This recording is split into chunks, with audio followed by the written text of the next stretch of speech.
Hi students, welcome to DS Economic channel. Today we are going to discuss 2023 West Bengal State Eligibility Test Economics previous year question. This is your part number 1. In this part we are going to discuss from question number 1 to 50 questions. So those who come for the first time, please subscribe to this channel, and also you can watch all the previous set questions in the playlist. So let's start today's session. So this is 2023 question. So this is the front page. So let's start the video. So there are different set of West Bengal, like X set, Y, Z. So this is X set. So first question is, when the demand curve is a rectangular hyperbola. Demand curve is a rectangular hyperbola means the shape of the demand curve is just like that. This is the rectangular hyperbola curve, demand curve.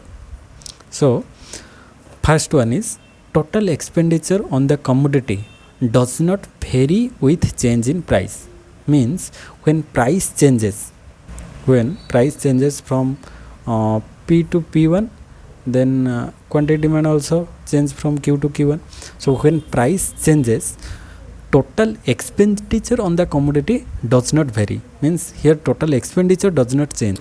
Yes, this is true, because as any decrease in price, means when price decrease, any decrease in price is exactly offset by an increase in quantity demand. When price decrease, quantity demand increases, so it balance, and vice versa. When price increases, then quantity demand decreases. So this makes total expenditure constant, which implies first one is correct. Here when price decrease, quantity demand increase, or when price increase, then quantity demand decrease. So it remain that total expenditure of the commodity same as it is. So option 1 is correct.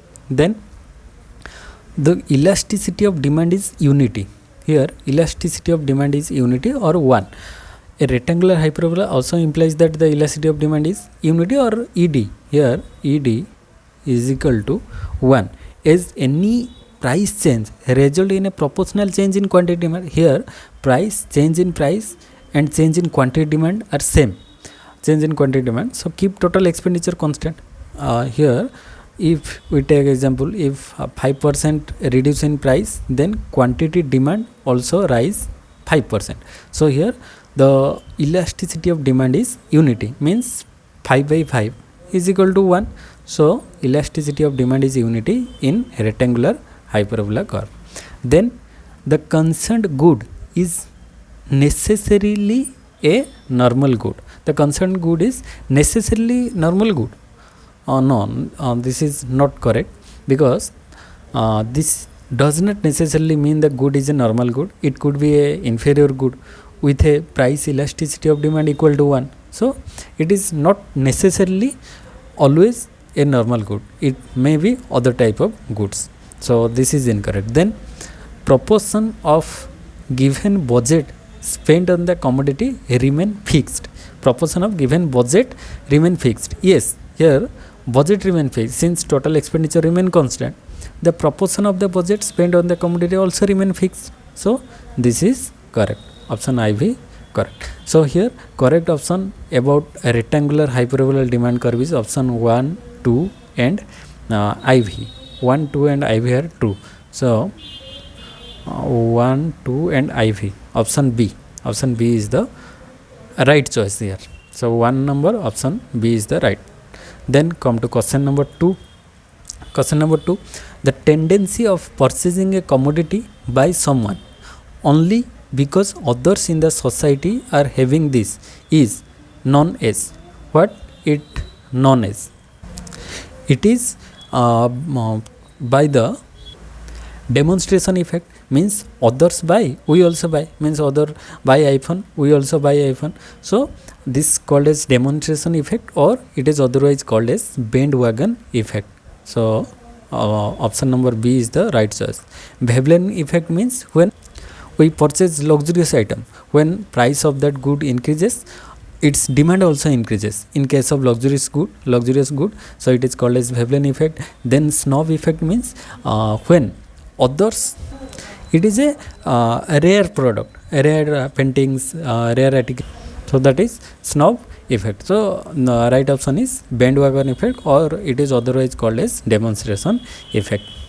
Then come to question number 3. Consider an industry comprising two firms with identical and constant marginal cost. In two firms, marginal cost is identical and constant, and facing demand curve Q is equal to 1 minus P. Let WC, WN and WL denote welfare under perfect competition, means C, and Carnot duopoly and Stackelberg leadership. Carnot, Stackelberg and other one is perfect competition respectively. So rank WC, WN and WL. So what is the rank between these three? First is perfect competition, WC. Perfect competition here yields the highest welfare, as firms cannot influence prices and output is maximized. Here perfect competition yields the highest welfare, because perfect competition firms cannot influence price. Here firms is a price taker, not a price maker, and here output is maximized. So WC, perfect competition, welfare is highest, so either C or D. Then come Stackelberg, then Carnot. So Stackelberg leadership or WL, Stackelberg leadership or WL achieve slightly higher welfare than Carnot duopoly, as the leader firm optimize strategically to improve market outcomes. So here first one is perfect competition, then Stackelberg leadership or we can say WL, then come Carnot. So Carnot duopoly or that is WN denotes it results in the lowest welfare among these three structures due to firms having less incentive to maximize welfare as they compete in quantities. So right option is option number C. According to question number 3, right option is C. Then come to question number 4. An economic region of production consists of economic region, the highest point of all isoquant, the negatively and positively sloped portion of isoquant, or the negatively sloped portion of the all isoquant, or only the points of the expansion path. So according to the economic region of production consists of economic region. So the inside regions are the economic regions, that is negatively sloped portion of all the isoquants. It is an economic region of production, and from this ridge line other are not regarded as economic region. Inside the portion of ridge line it is called as the economic region. So option C is the right choice. Then come to question number 5. The INADA condition are applicable to INADA condition, INADA. INADA condition are applicable to well-behaved investment function, well-behaved consumption function, or well-behaved technical progress function, or well-behaved production function. So here the INADA condition are applicable to well-behaved production function, because INADA conditions are primarily applicable to a well-behaved production function. These conditions ensure that the production function has properties like positive but diminishing marginal returns, which are important for economic growth models and optimal growth theory. Specifically, the INADA conditions help guarantee that marginal products approach zero as input quantities become large and approach infinity as input quantities approach zero. So here option D is the right choice. Then come to question number 6. Consider the following statements and choose the correct answer. First one is, in case of economies of scale, the average cost SC is falling. This is true or false? This is correct, because economies of scale means that as output increases, the average cost of production decreases. Here when output increases, then the average cost of production it decreases. So in case of economies of scale, the average cost is falling. This is true.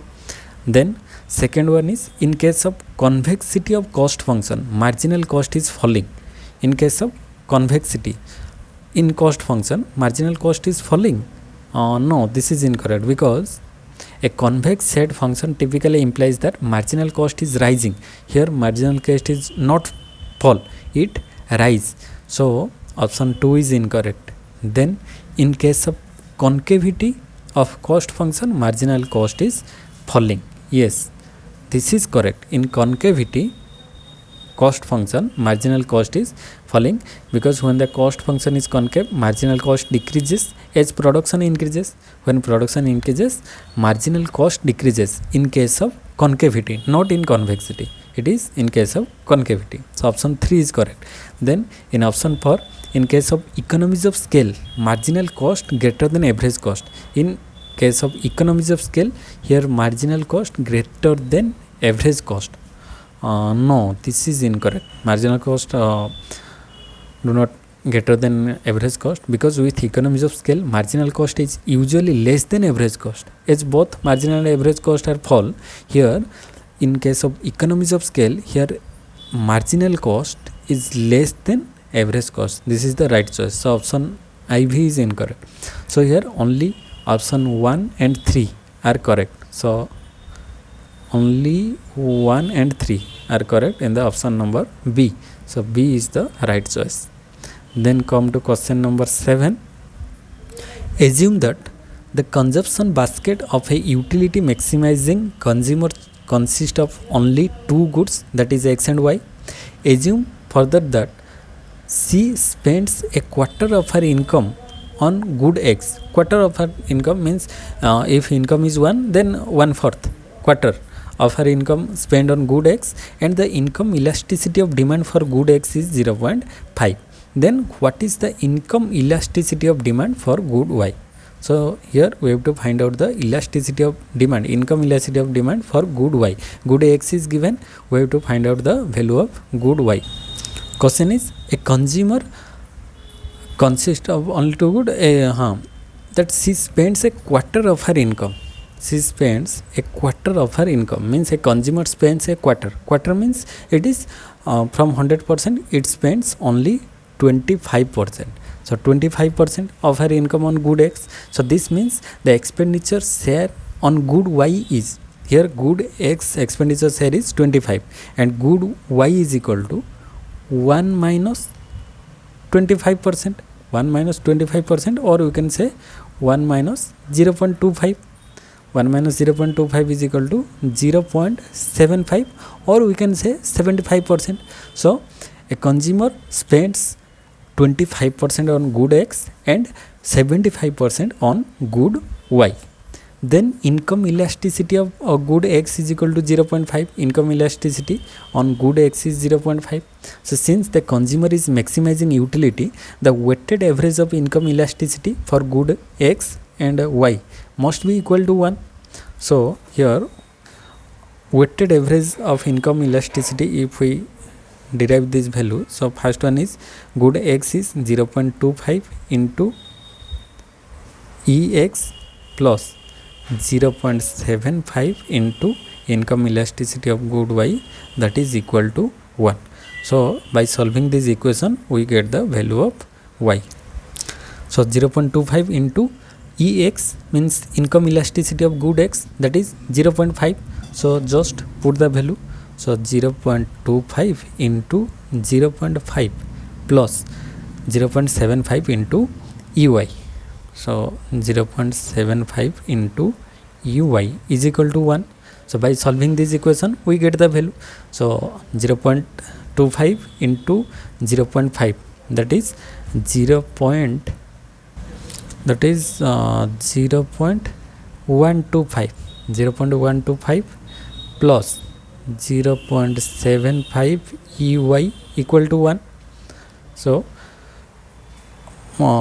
if we solve this equation, so 0.75 EY is equal to 1 minus 0.125, or we can say 0.75 EY is equal to 1 minus 0.125 is equal to 0.875. So this implies EY is equal to 0.875 by 0.75. If we just solve this equation, then its value is approximately 1.17. So 1.17 in the option number A. So A is the right choice here. Then come to question number 8. Question number 8, if two goods X and Y are substitutes, then the relationship between the price of good Y and quantity demand for good X will be what? So two goods are substitute goods. Substitute goods are, in case of one good we consume other goods, like suppose we take example of water bottle, Bisleri water bottle, other water bottle. So these are substitute goods. So the relationship between the price of Y and quantity demand of X, if price there are substitute goods X and Y. So when price of Y increases, then quantity demand for good X. If price of Y increases, then quantity demand for Y decreases. When quantity demand for Y decreases, then quantity demand for X increases. So this is the positive relation between price of a good and quantity demand for other good. When price of good Y increases, then quantity demand for good X increases. And if we take just opposite position, if price of good Y decreases, then quantity demand for good X increases, because here price of good Y decreases, then its quantity demand increase. When quantity demand for good Y increase, then quantity demand for good X decreases. So this is the positive relation between the substitute goods. But just reverse is in case of complementary goods. In complementary goods, when price of one good increases, then quantity demand for other good decreases. But in case of substitute goods, it is positive.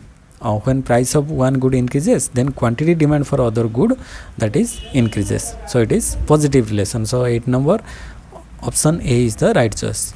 Then come to question number 9.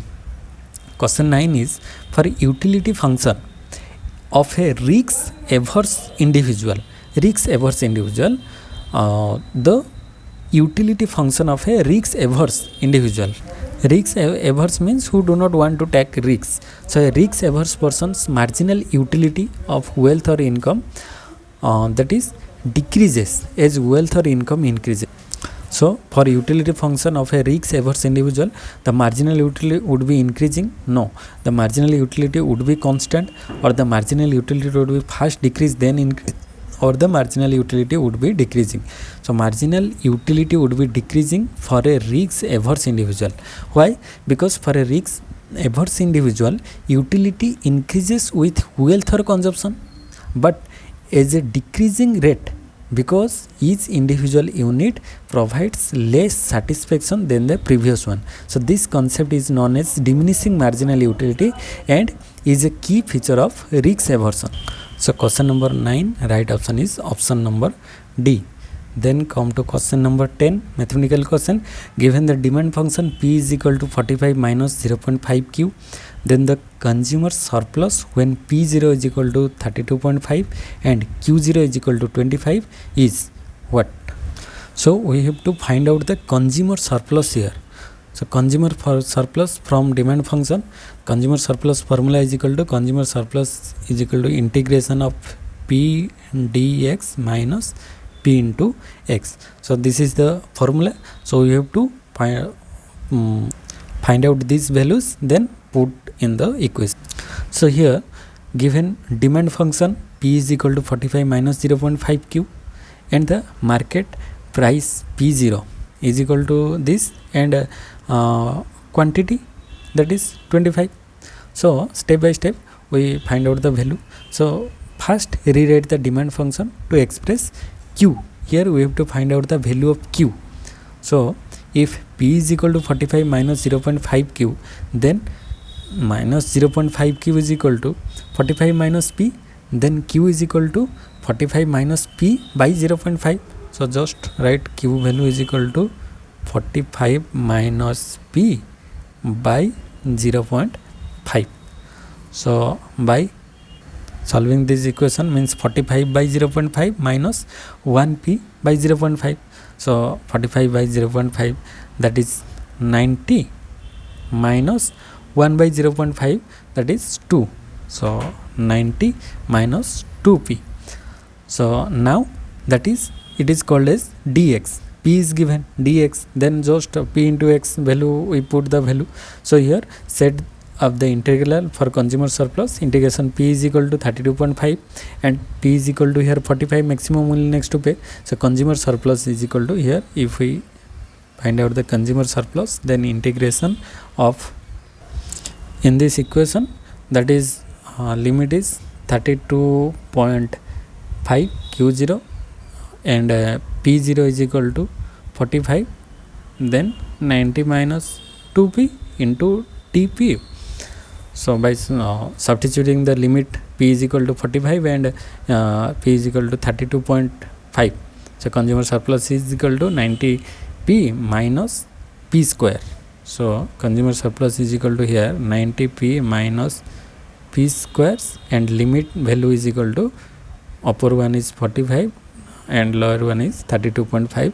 Then just solving this equation, you can solve the equation, then final answer is equal to 156.25. Here option number A is the right choice. So there is no place to write properly. So by solving this equation, we get the value of consumer surplus, that is 156.25. So option A is the right choice. Then come to question number 11. Question number 11 question is, the export of good of a country G is equal to GT has a growth rate of alpha by T, and its export of services S is equal to ST has a growth rate of beta by T. So what is the growth rate of the total export? That is XT is equal to GT plus ST. So we have to find out the growth rate of the total export. So growth rate of total export, first one is alpha, then beta.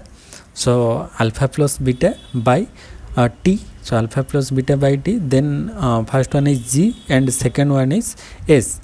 So alpha G into alpha plus S into beta by T into X. So this is the right choice. You can also derive it mathematically. So right option is option number B. So you can also derive it in mathematical form. So right option is option number B. Then come to question number 12. Suppose there are two utility functions. Utility u is equal to function of xy and v is equal to function of u, that is function of xy. So choose the correct answer from below. So by solving these two utility function, you get the value, that is ux by uy is equal to vx by vy. So this is the right choice. So mathematical part is the lengthy. So in another particular video, I can discuss all the mathematical questions. So in this part, just know the right answer, that is ux by uy is equal to vx by vy is the right choice. Then come to question number 13. Question number 13, that is match list 1 and list 2. First one is second order condition, integral calculus complementary function and conjectural variation. First one is second order condition, duopoly difference equation, Hessian determinant. Yes, in Hessian determinant we find the value of first order, second order, Hessian determinant, border Hessian determinant. So second order condition related with Hessian determinant. Then integral calculus related with duopoly difference equation or producer surplus. Integral calculus, it is related with producer surplus, like consumer surplus, producer surplus formula is by integration we find out the value of producer surplus. So in producer surplus we use the integral calculus. Then complementary function related with duopoly or difference equation, complementary function, it is related with difference equation. Then last one is conjectural variation, that is we see conjectural variation in duopoly market. So A3 B for C2 and D1 in the option number B. So B is the right choice. Then come to question number 14.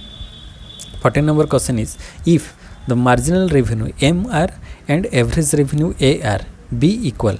So if MR is equal to AR, then and constant, MR is equal to AR and constant, then the total revenue TR that is would be linear from origin, or would be a straight line with an intercept, or would be parallel to horizontal axis, or would be parallel to vertical axis. So if marginal revenue and average revenue are equal, if we plot this type of figure, marginal revenue is equal to average revenue, then TR means TR would be linear from origin. Yes, this is the right choice. TR would linear from origin. This is the right choice. Because how it can happen? Because if MR is equal to AR, then each additional unit sold, it adds a fixed amount of total revenue. So this situation typically describe a perfectly competitive market where the firm is a price taker. In perfectly competitive market, we know firm is a price taker and both AR and MR are equal to the market price. So here total revenue would be linear from origin, because total revenue here increases at a constant rate as quantity Q increases. So since the price is constant, TR grows linearly with respect to quantity starting from 0 or origin, when Q is equal to 0. So here option A is the right choice. Then come to question number 15. This is also a mathematical question. Consider an exchange economy with goods X and Y and agents 1 and 2 whose endowments are Wx1 Wy1 is equal to 0.9 and Wx2 Wy2 is equal to 10 and 0 respectively.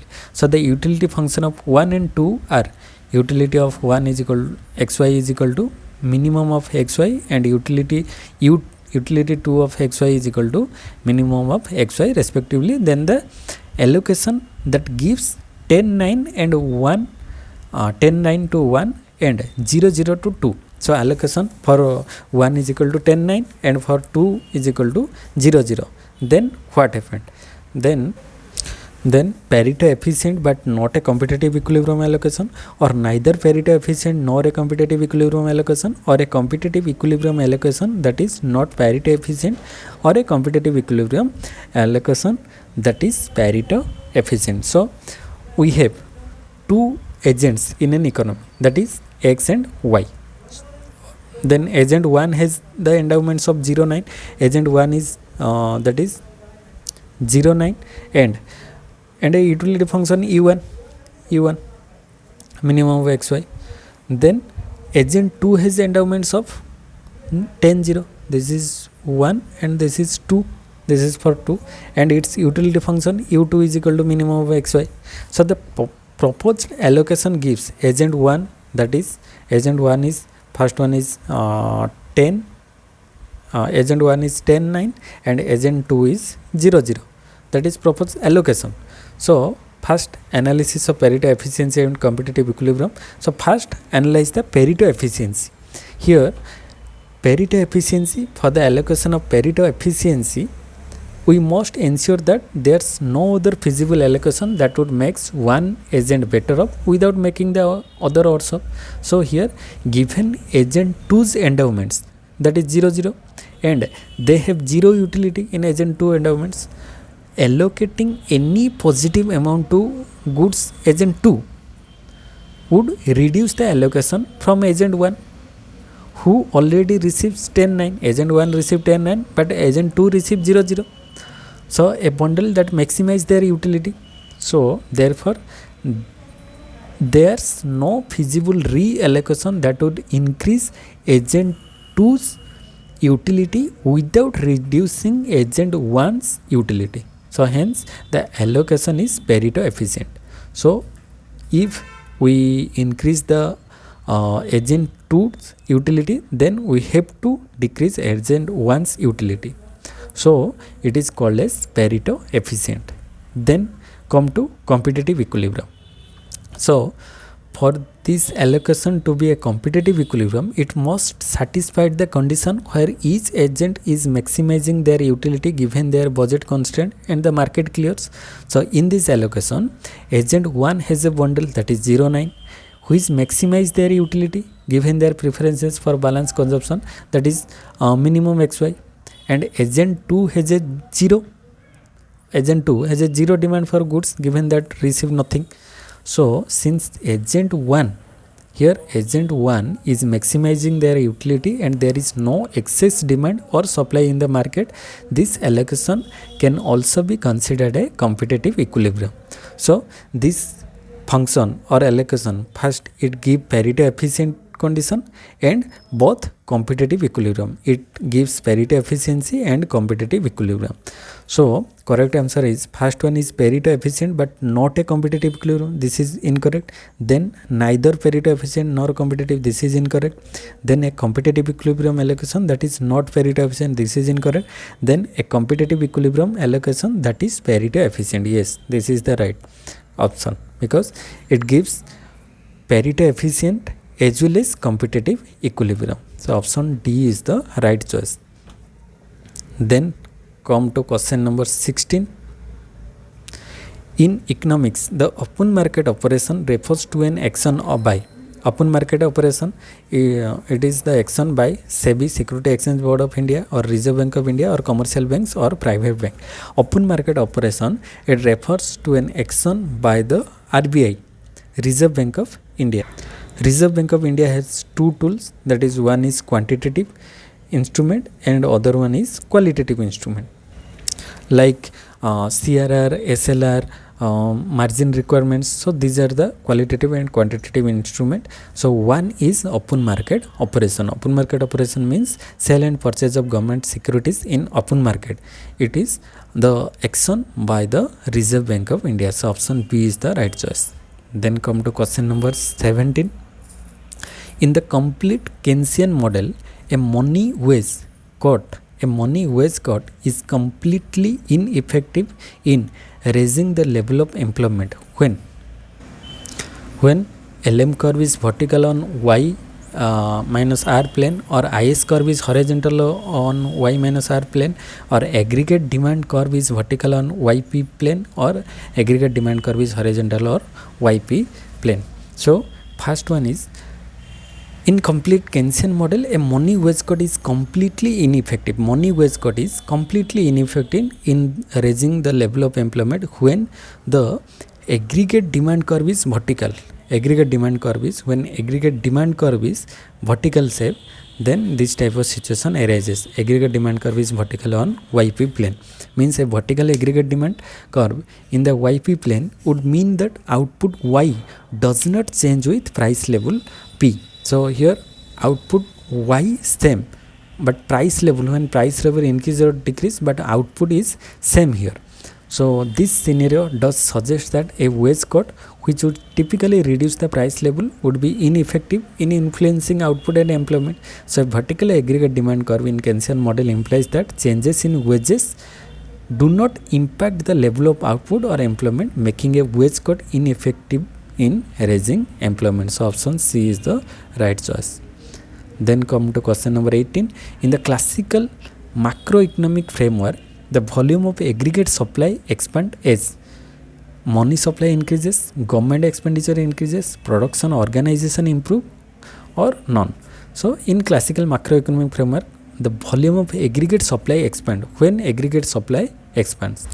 So in the classical macroeconomic framework, the volume of aggregate supply is primarily determined by the real factors like technology, resources, and productivity, rather than by change in aggregate demand. So this is because the classical model assumes that the economy operates at full employment in the long run, where output is determined by the productive capacity of the economy. So let's analyze each option. First one is money supply increases. Money supply increases. If we take in the classical model, an increase in money supply affects prices rather than output. Here it affects prices but not output, since aggregate supply is determined by real factors and the economy is assumed to be at full employment. So increasing the money supply would lead to higher prices or inflation rather than an increase in real output. So option 1 is incorrect. Then option B, government expenditure increases. Similar to effect of money supply, an increase in government expenditure would shift the aggregate demand rather than aggregate supply in the classical model. So aggregate supply remains unchanged as it driven by factors like resources and technology. So option B also incorrect here. Then come to production organization improve. Yes, improvement in production organization such as better technology, efficiency or productivity can increase the productive capacity of the economy. So this should shift the aggregate supply curve to the right, indicating an expansion in the aggregate supply. So option C is the right choice. So in the classical framework, aggregate supply expand due to improvement in factors that enhance productive capacity such as better production organization, technology and resource utilization. So option C is the right choice here. Then come to question number 19. Human capability and human capital are related in which way?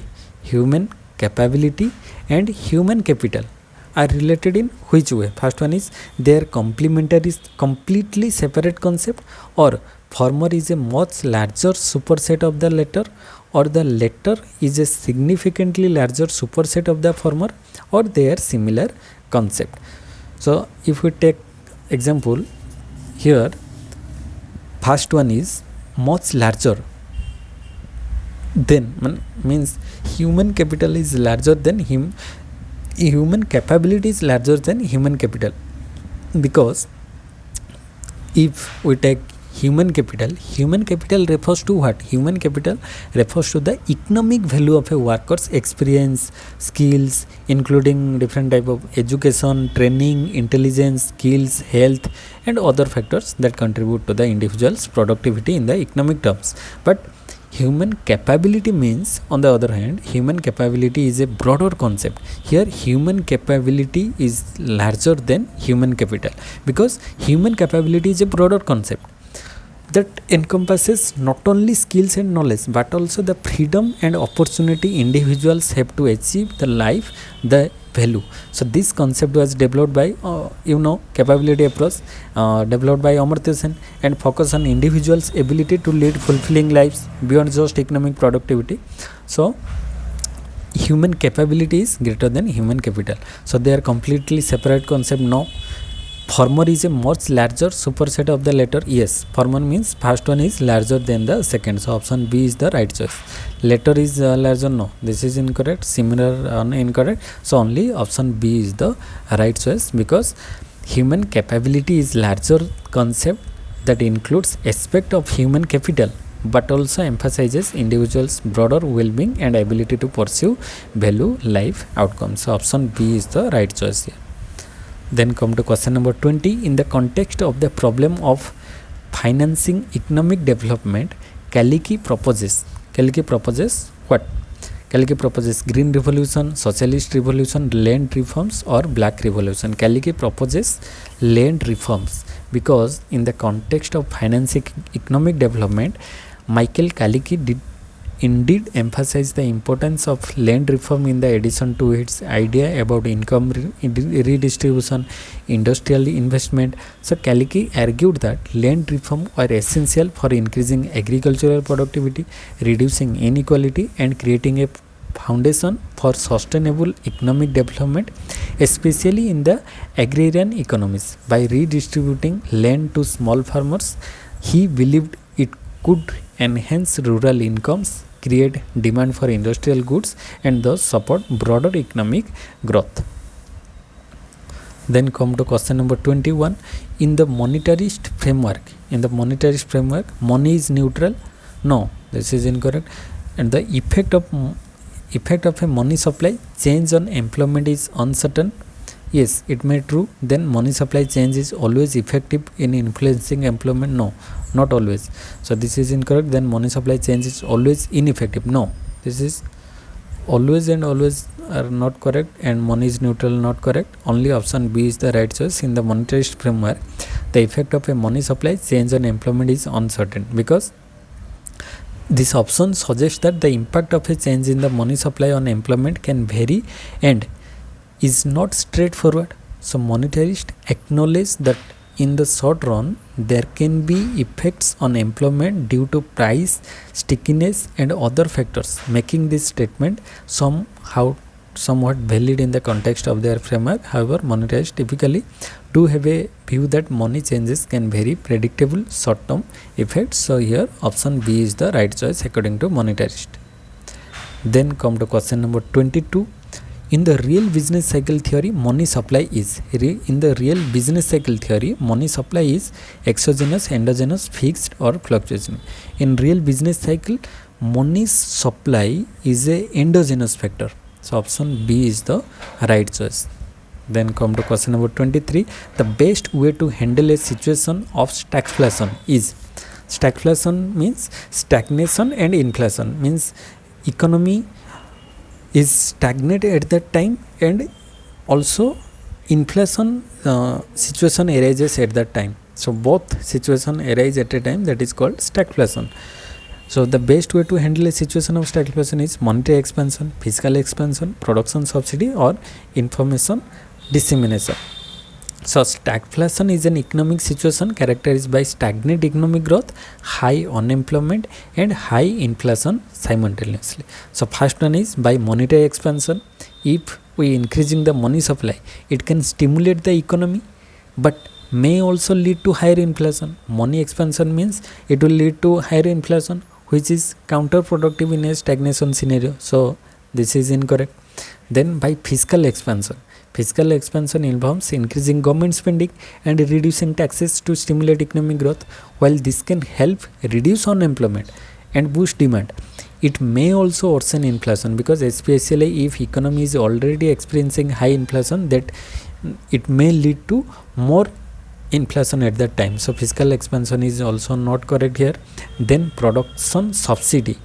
Production subsidy it provides, so this may be the right option, because production subsidy in fiscal expansion involves increasing government spending and reducing taxes to stimulate economic growth. While this can help reduce unemployment and boost demand, it may also worsen inflation, especially if the economy is already experiencing high inflation. So production capacity is the right choice. Then other one is information dissemination related. So option C is the right choice here, because by production subsidy it can help increase in supply, reduce production cost and ultimately lower inflation while improving employment. So option C is the right choice. Then come to question number 24. To reduce the trade deficit and to increase the output of a country in short run, which of the following policies should be taken? Devaluing of the domestic currency or contractionary monetary policy, adoption of a fixed exchange rate or inward looking policy.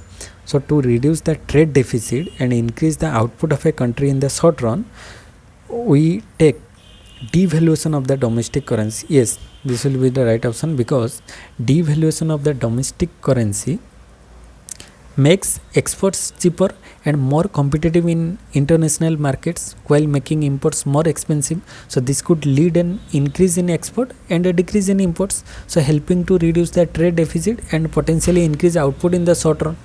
So option A is the right choice. Then come to question number 25. The simple Keynesian model assumes underemployment equilibrium and price rigidity. Yes, Keynesian model assume underemployment equilibrium. Classical assume full employment, but effective demand problem, full employment and effective demand problem, price review, no. So option A is the right choice, because the simple Keynesian model emphasizes the role of aggregate demand in determining output and employment level in the short run. So it will underemployment equilibrium and price rigidity assume Keynesian model, because the simple Keynesian model assumes that economies can be in an equilibrium with underemployment due to insufficient aggregates demand. It also assumes price rigidity, meaning price do not adjust immediately to clear the market. So option A is the right choice according to Keynesian model. then come to question number 26. During a phase of deep depression, so there are total 100 question. So I think we divide the 100 question in 4 parts, because if we discuss total 50 question, then the video will be lengthy. So we'll discuss the rest 25 question in the next part. So this is all about for the today's session. So in today's session we discuss from question 1 to 25, not 50, 1 to 25 question. So in the next part we will discuss from question number 26 to 50 question. So I hope you get some knowledge from this video. If you are really benefited from this video, please like the video, also comment in the comment section if you have any doubt, and also watch the previous set questions in the channel playlist. So see you in the next part video. Thank you all for watching. Jai Jagannath.